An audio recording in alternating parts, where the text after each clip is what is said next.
So far, we've been reviewing a lot of different terminology, and I get it. It's not the most enjoyable thing in the world, but these are terms that you really need to understand.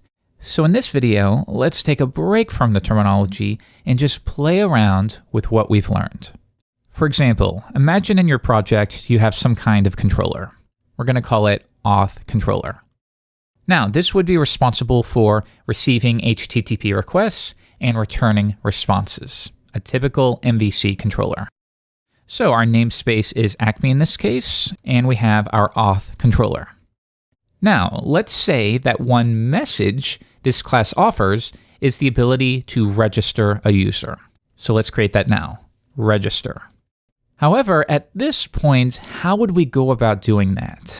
And this is where the answer really depends upon the scale of what you're building. That's something that you will really have to learn. One particular tool may be perfectly appropriate for a certain size and scale of application, while if that app were much bigger, that tool is no longer the right choice.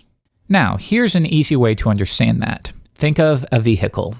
Well, if you're playing golf, then something like a golf cart that goes maybe 10 miles an hour is great. That is the right tool for the job. You don't need a car to go from hole to hole.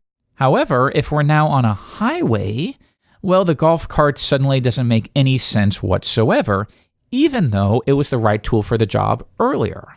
Now, we need something much more robust, of course, like a regular car. The key thing to understand here, though, is, in both scenarios, different tools were the right ones for the job. So it's not a matter of the car always being the right choice or the golf cart always being the right choice. We have to let scope and context into our decision making. This is very, very important. So with that in mind, when it comes to registering a user, we might be able to, for example, register a simple user model. And maybe if it implements what we call active record, you don't really need to understand this if you don't, but it gives us a nice quick way to work with a single row from our database table. So for example, maybe I could just create the user, pass in the data, and we're done. I can then redirect anywhere I need to go. Perfect. This doesn't need to be any more complex than that. But maybe what we're building is a little bit larger, and the truth of the matter is, the process of registering a user isn't as simple as creating a row in a database table. It actually involves a number of different steps. Well, that's when we get into this situation where maybe putting all of that code within a controller isn't the right choice. Maybe there's too much involved here for that to make sense. Or also, maybe you will want to register a user outside the scope of an HTTP request. Would that ever be possible? Could you want to activate a user from the command line or somewhere else in your application? And if that answer is yes, well, we now have a problem because all of our logic related to how we register a user is stored within this controller.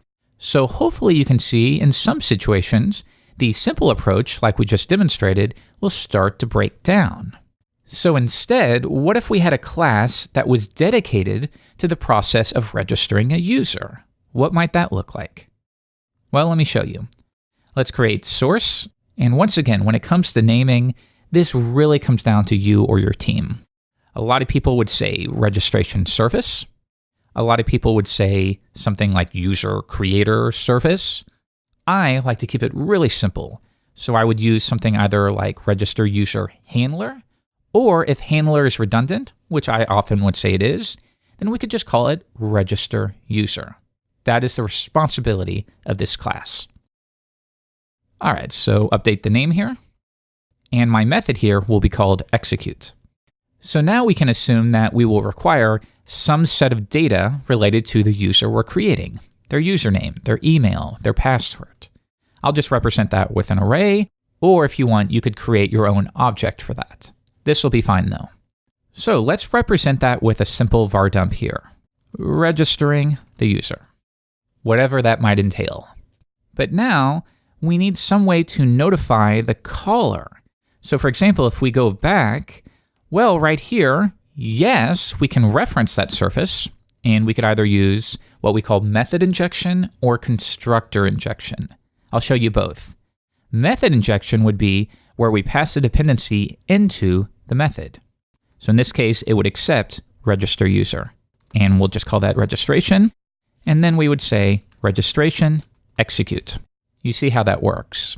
And especially if you're using something like Laravel, well, when it comes to your controllers, it offers support for method injection, or more specifically, automatic method injection, which means when you type into this here, when Laravel triggers the method, it is smart enough to see that it needs an instance of register user, so it'll give that to you automatically.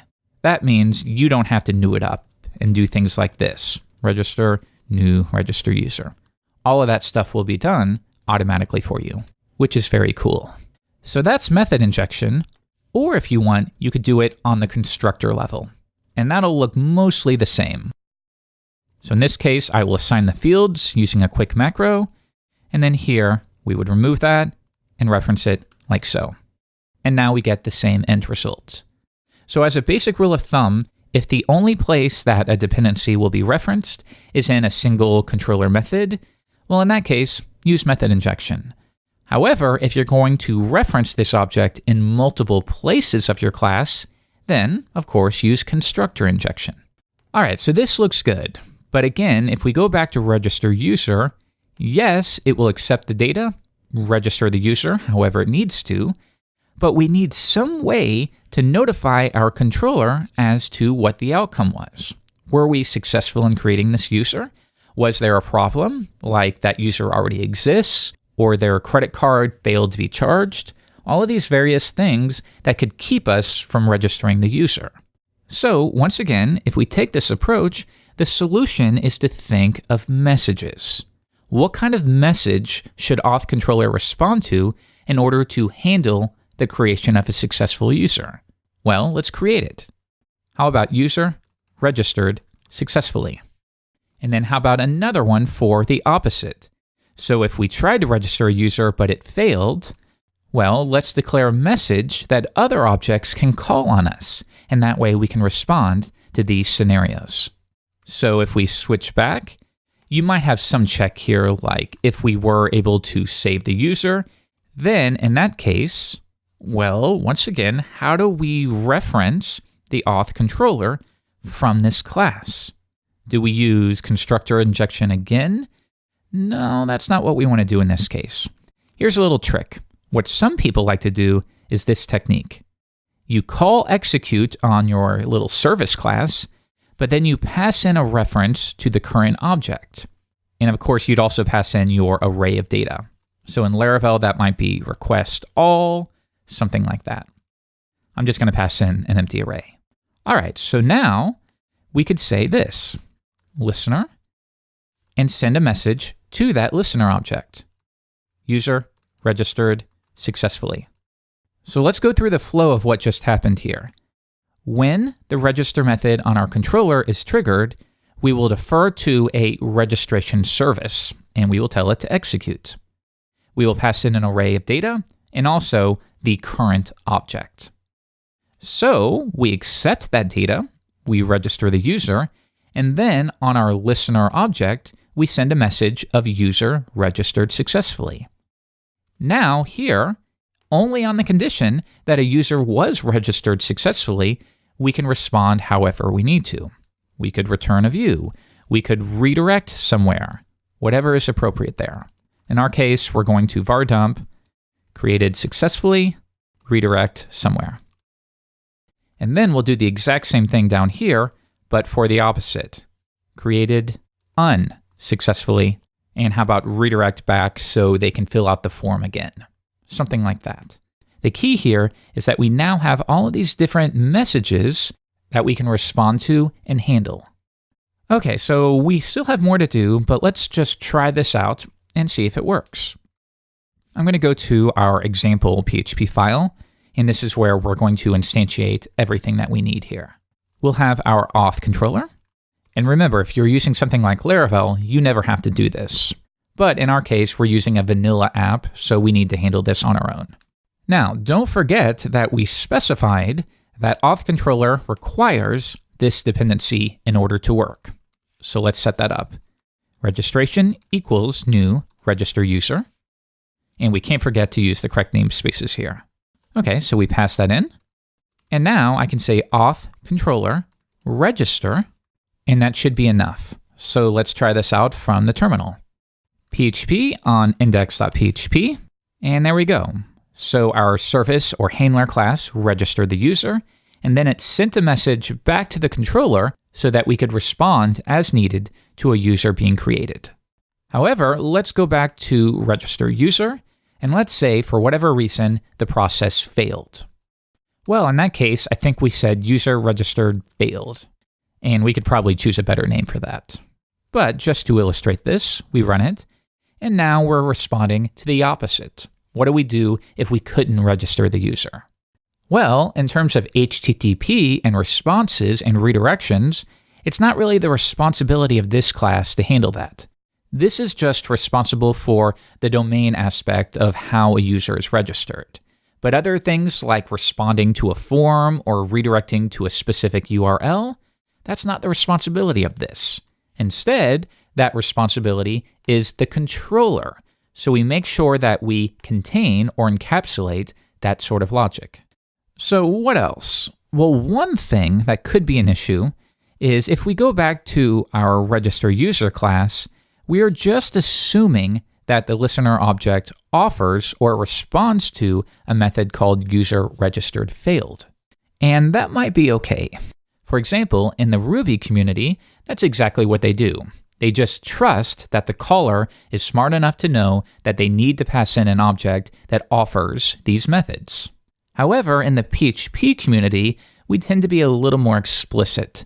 We want to make sure or even enforce a contract that guarantees that listener offers this method.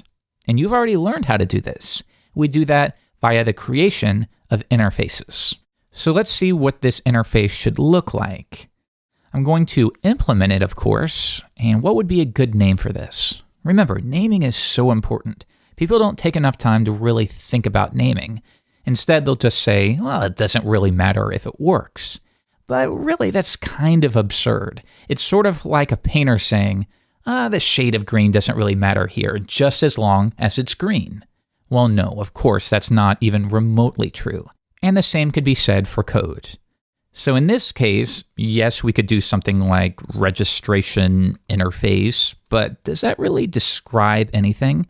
Or worse, this could be a massive interface. Not overly useful. Instead, I want an interface so that we can basically respond to a user being registered. So maybe our interface could be responds to user registration. Also notice one benefit here is it's pretty readable.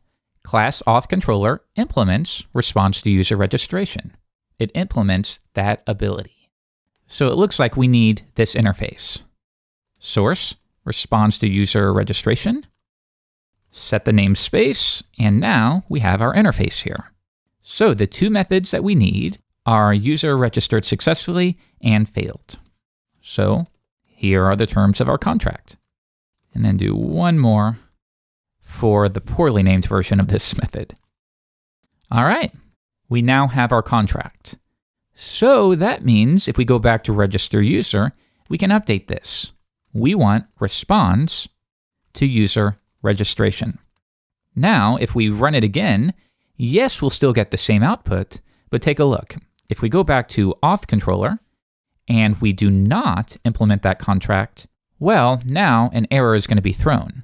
It's saying, hey, I expected you to give me some object that adheres to this contract that I require, but you didn't, so I'm going to blow up. And that's exactly what we want in this case.